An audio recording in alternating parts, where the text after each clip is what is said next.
وَالنَّجْمِ إِذَا هَوَىٰ مَا ضَلَّ صَاحِبُكُمْ وَمَا غَوَىٰ وَمَا يَنطِقُ عَنِ الْهَوَىٰ إِنْ هُوَ إِلَّا وَحْيٌ يُوحَىٰ.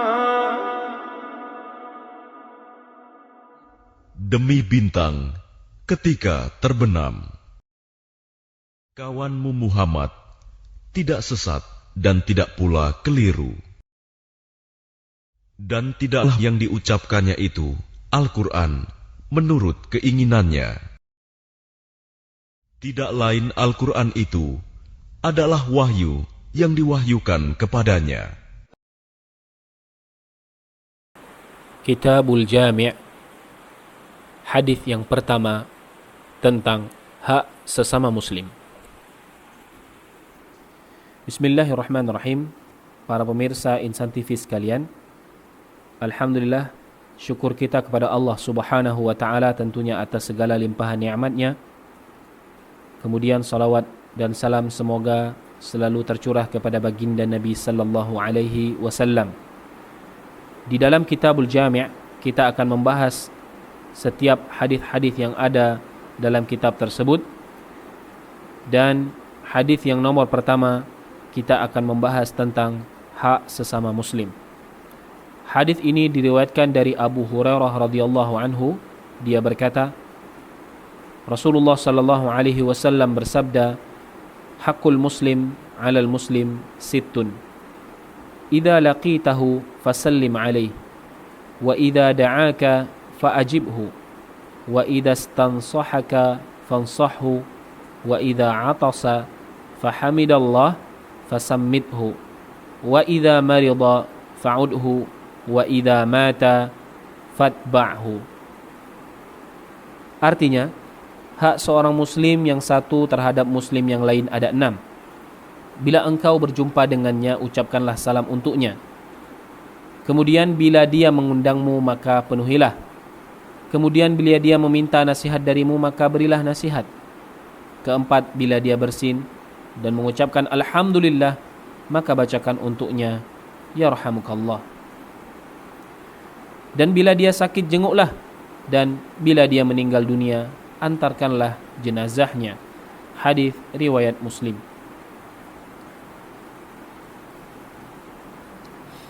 Para pemirsa sekalian, Islam adalah agama persaudaraan dan kasih sayang yang selalu mendorong dan menyemangati umatnya untuk mewujudkan dua hal tersebut.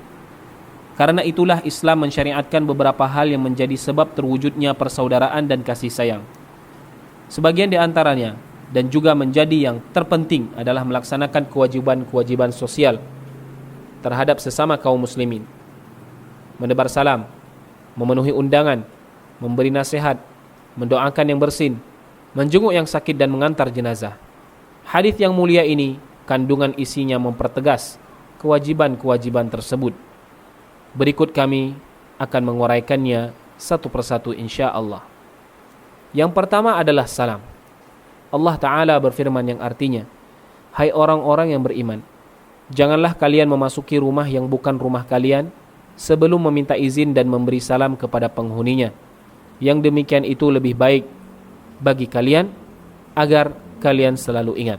Surah An-Nur ayat 27. Di ayat yang lain dalam surah An-Nur ayat 61 Allah Ta'ala berfirman, "Maka apabila kalian memasuki suatu rumah dan rumah-rumah ini, hendaklah kalian memberi salam kepada penghuninya," yang berarti memberi salam kepada diri kalian sendiri. Salam yang ditetapkan dari sisi Allah yang diberi berkah lagi baik. Kemudian Allah Ta'ala berfirman di surah An-Nisa, "Apabila kalian dihormati dengan suatu penghormatan, maka balaslah penghormatan itu dengan yang lebih baik atau balaslah dengan yang serupa." Dalam Sahih Muslim dari Abu Hurairah radhiyallahu anhu, dia berkata bahwa Rasulullah sallallahu alaihi wasallam bersabda, "La tadkhulul jannata hatta tu'minu wa la tu'minu hatta tahabbu. Awala adullukum ala syai'in idza fa'altumuhu tahabbtum. Afshus salama bainakum." Kalian tidak akan masuk syurga hingga kalian beriman, dan kalian tidaklah disebut beriman sampai kalian saling mencintai. Maukah kalian aku tunjukkan sesuatu amalan yang jika kalian melakukannya niscaya kalian akan saling mencintai? Sebarkanlah salam di antara kalian. Allah Ta'ala telah menjadikan penghormatan yang baik lagi diberkahi ini sebagai ikatan kasih, cinta dan persaudaraan sesama muslim yang memadukan hati di antara mereka. Sehingga sudah sepantasnya orang yang mengucapkan salam mengucapkannya dengan lengkap, yaitu Assalamualaikum warahmatullahi wabarakatuh. Semoga Allah memberi kalian keselamatan, rahmat dan berkah. Al-Mawardi dalam Al-Iqna' menyebut, bagi orang yang sendiri memulai salam hukumnya sunnah, dan bagi orang yang berada di tengah-tengah rombongan hukumnya sunnah kifayah. Jika seseorang telah mengucapkan salam kepada saudaranya dan tidak lama kemudian dia kembali menjumpainya, maka tetap disunnahkan baginya memberi salam. Bisa 2 atau sampai 3 kali atau bahkan lebih. Dia tidak dianjurkan meninggalkan salam meskipun yakin bahwa saudaranya yang diberi salam tidak akan menjawabnya. Menjawab salam untuk orang yang sendiri hukumnya fardu ain, sedang untuk orang yang di tengah rombongan hukumnya fardu kifayah. Hukumnya wajib juga menambahkan kata wa pada kalimat wa'alaikumussalam. Memberi salam kepada wanita ajnabi yang halal dinikahi hukumnya makruh, kecuali untuk yang sudah berumur atau tatkala dirasa aman dari fitnah. Makruh memberi salam kepada orang yang sedang membaca Al-Quran, berzikir, membacakan hadis, berkhutbah, pengajian dan lain sebagainya. Makruh juga untuk orang-orang yang sedang mendengarkannya menjawab salam. Dosanya orang yang mengucilkan saudaranya atau tidak menyapa lebih dari 3 hari, berakhir dengan mengucapkan salam. Disunnahkan memberi salam tatkala berpisah, memasuki rumah yang berpenghuni maupun yang kosong, dan memasuki masjid yang kosong. Namun untuk orang yang memasuki rumah yang tidak berpenghuni, disunnahkan mengucapkan Assalamu alayna wa ala ibadillahis salihin. Mengucapkan salam boleh sebatas ucapan Assalamualaikum saja, dan jawabannya boleh diucapkan dengan Waalaikumsalam. Ucapan salam yang sempurna adalah Assalamualaikum warahmatullahi wabarakatuh, dan jawabannya Waalaikumsalam warahmatullahi wabarakatuh. Lelaki haram berjabat tangan dengan wanita yang bukan mahram. Berjabat tangan antara laki-laki dengan laki-laki hukumnya sunnah. Demikian pula antara wanita dengan wanita. Hendaknya orang yang memulai berjabat tangan tidak melepaskan genggaman tangannya sebelum yang diajak berjabat tangan melepaskannya, kecuali kalau ada keperluan. Tidak mengapa ucapan salam diiringi dengan berpelukan, mencium kepala ataupun mencium tangan orang alim, ahli agama atau yang semisalnya. Yang kedua, memenuhi undangan. Allah Ta'ala berfirman, "Walakin idza du'itum fadkhulu fa idza ta'imtum fantashiru." Tetapi jika kalian diundang maka masuklah, dan bila kalian telah selesai makan maka keluarlah. Diriwayatkan dalam Sunan Abu Dawud dari Ibnu Umar radhiyallahu anhu, dia berkata bahwa Rasulullah sallallahu alaihi wasallam bersabda, "Faman du'iya falam yujib faqad 'asallahu wa rasulah." Barang siapa diundang namun tidak memenuhinya, sungguh dia telah bermaksiat kepada Allah dan Rasulnya. Dalam redaksi yang diriwayatkan oleh Abu Dawud, Rasulullah sallallahu alaihi wasallam bersabda, "Idza da'a ahadukum akhaha falyujib." Apabila salah seorang di antara kalian diundang oleh saudaranya, maka hendaklah dia memenuhinya. Disebutkan dalam redaksi lain, idza du'iya ahadukum ila walimati urshin falyujib. Apabila salah seorang di antara kalian diundang untuk menghadiri pesta pernikahan, hendaklah dia menghadirinya. Dalam Al-Iqna' dikatakan, memenuhi undangan walimah, undangan pernikahan, hukumnya wajib apabila si pengundang menyebutkan secara jelas dirinya seorang muslim, haram memboikotnya, hartanya boleh dinikmati di kesempatan pertama. Menghadiri undangan seorang muslim merupakan hak dari yang mengundang dan tidak akan jatuh hukumnya kecuali dengan seizinnya. Namun bila mana yang diundang sakit atau sedang dirawat atau sedang sibuk mengurusi hartanya, atau cuaca amat panas atau dingin atau hujan, atau yang bersangkutan adalah seorang buruh di mana juragannya tidak memberikan izin, maka ia tidak wajib menghadirinya. Hukum wajib menghadiri undangan hanya berlaku untuk walimatul ursh. Adapun menghadiri undangan-undangan yang lainnya hukumnya mubah. Ketiga, memberi nasihat jika diminta. Allah Ta'ala berfirman, "Innamal mu'minuna ikhwah." Sesungguhnya persaudaraan itu hanya milik orang-orang yang beriman. Kemudian dia juga berfirman menyifati akhlaknya para nabi, wa ana lakum nasihun amin, dan aku ini hanyalah pemberi nasihat yang terpercaya bagi kalian. Disebutkan dalam Al-Bukhari dan Muslim hadis yang diriwayatkan dari Jarir bin Abdullah, dia berkata, saya membaiat Rasulullah untuk mendirikan salat, mengeluarkan zakat dan memberi nasihat kepada setiap muslim. Demikian pula dalam hadis lain yang diriwayatkan oleh Bukhari, la yu'minu ahadukum hatta yuhibba li akhihi ma yuhibbu li nafsihi. Salah seorang di antara kalian tidaklah dianggap beriman sampai mencintai saudaranya seperti mencintai dirinya sendiri. Imam Muslim dalam sahihnya meriwayatkan dari Tamim Ad-Dari bahwa Nabi SAW bersabda, ad-dinun nasihah. Qulna liman? Ya Rasulullah. Qala lillah, wa li kitabih, wa li rasulih, wa li a'immatil muslimina wa 'ammatihim. Agama itu nasihat. Kami bertanya, bagi siapa ya Rasulullah? Beliau menjawab, bagi Allah, untuk kitabnya, dan karena nabinya, dan untuk para pemimpin kaum muslimin dan masyarakat pada umumnya. Nasihat adalah tonggaknya agama. Maksud nasihat bagi masyarakat pada umumnya adalah menuntun mereka menuju apa saja yang membuatnya semakin baik dalam urusan dunia dan akhirat. Membantu untuk menjadi semakin baik, menutup aib, memenuhi kebutuhan, menjaga agar tidak terjerumus dalam mara bahaya, mengupayakan perbaikan untuk mereka, amar ma'ruf nahi munkar, mengasihi, menghormati, bertutur kata yang baik, bijak, sopan, tidak menyimpan dendam, hasad, dengki, saling mencintai, dan lain sebagainya. Memberi nasihat hukumnya fardu kifayah. Artinya apabila telah ada orang yang melakukannya dan mencukupi, maka kewajiban ini gugur dari yang lain. Ringkasnya, kewajiban ini berlaku sebatas untuk orang Islam tertentu yang mampu melakukannya. Keempat, mendoakan bersihnya jika dia bertahmid.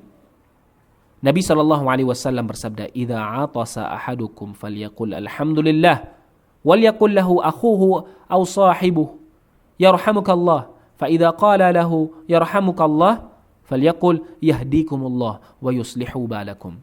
Apabila salah seorang di antara kalian bersin, maka hendaklah dia mengucapkan alhamdulillah, segala puji bagi Allah. Sedang orang yang mendengar hendaknya mendoakannya dengan berkata, yarhamukallah, semoga Allah merahmatimu. Lalu orang yang bersin setelah mendengar ucapan ini hendaknya berdoa, yahdikumullah wa yuslihu balakum. Menurut Imam An-Nawawi, sunnahnya yang disepakati memang dengan tata cara seperti ini. Orang yang bersin hendaknya menutupi wajahnya dan tidak boleh dia menoleh kemudian mengucapkan alhamdulillah. Mendoakan orang yang bersin yang bertahmid hukumnya fardu kifayah. Sebaliknya orang yang bersin yang tidak bertahmid justru makruh didoakan. Namun khusus untuk kalangan anak-anak dan orang yang baru memeluk Islam sebaiknya diajari bertahmid saat bersin. Kaum lelaki hendaknya menjawab tahmidnya lelaki lainnya. Demikian pula dengan wanita menjawab dari wanita yang lainnya.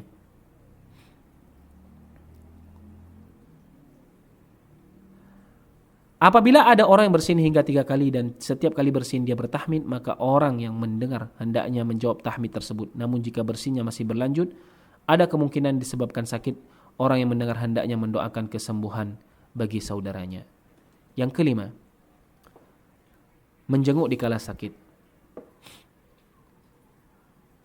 Dalam Jami' At-Tirmidzi dari Ali radhiyallahu anhu dia berkata, saya pernah mendengar Rasulullah sallallahu alaihi wasallam bersabda, "Ma min muslim ya'udu musliman ghudwatan illa shalla alaihi 70,000 malakin hatta yumsi, wa in 'adahu 'ashiyatan illa shalla alaihi 70,000 malakin hatta yusbih, wa kana lahu kharifun fil jannah."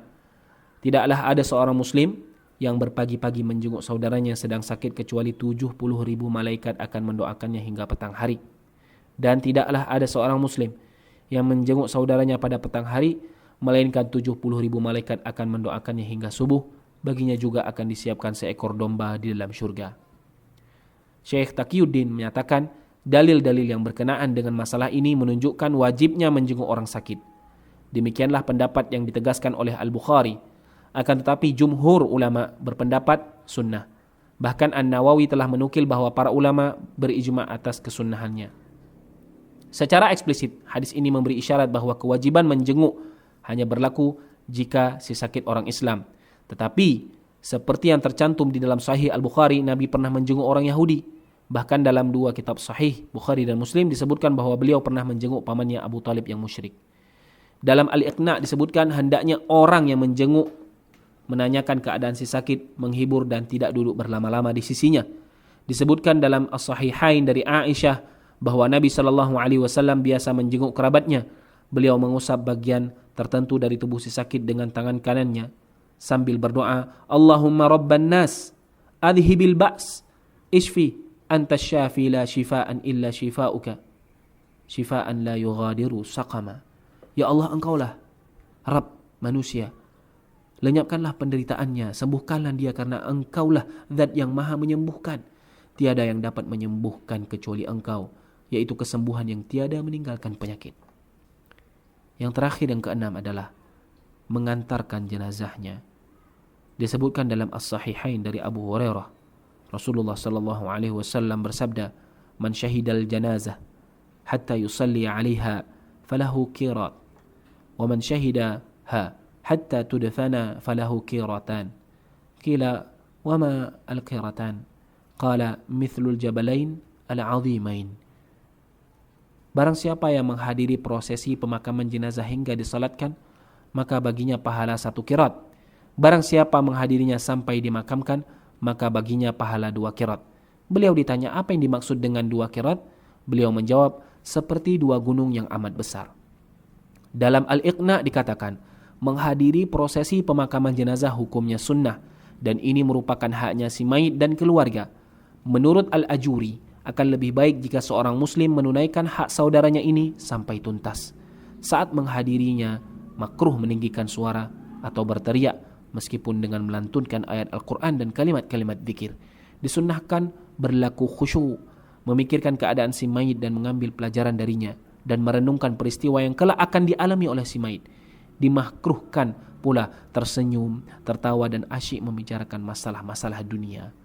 Wallahu waliyut taufiq.